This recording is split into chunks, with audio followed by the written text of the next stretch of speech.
Good afternoon, sir. My name is Srivats. Today I am going to be running you through a very important day-to-day life.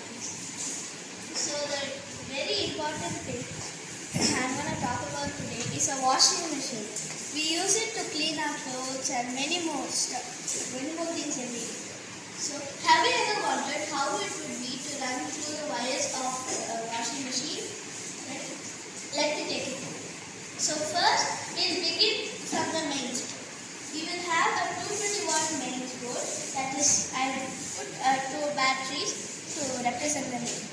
So from the mains, you will be going through a plug point, from where you will be getting through a cord and into the washing machine.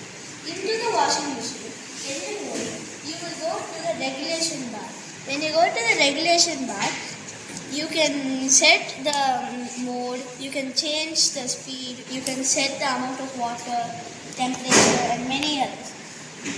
After going to the setting up bar, you will travel through wires and then go towards the motor.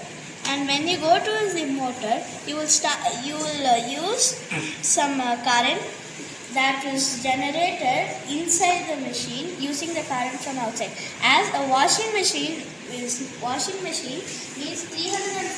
watts, where you get only 220 watts from the mains board.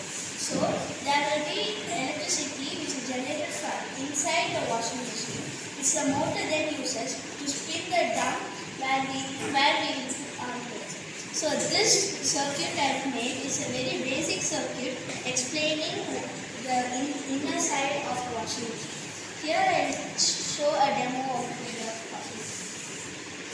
You are setting the mode, then when you start it, it spins.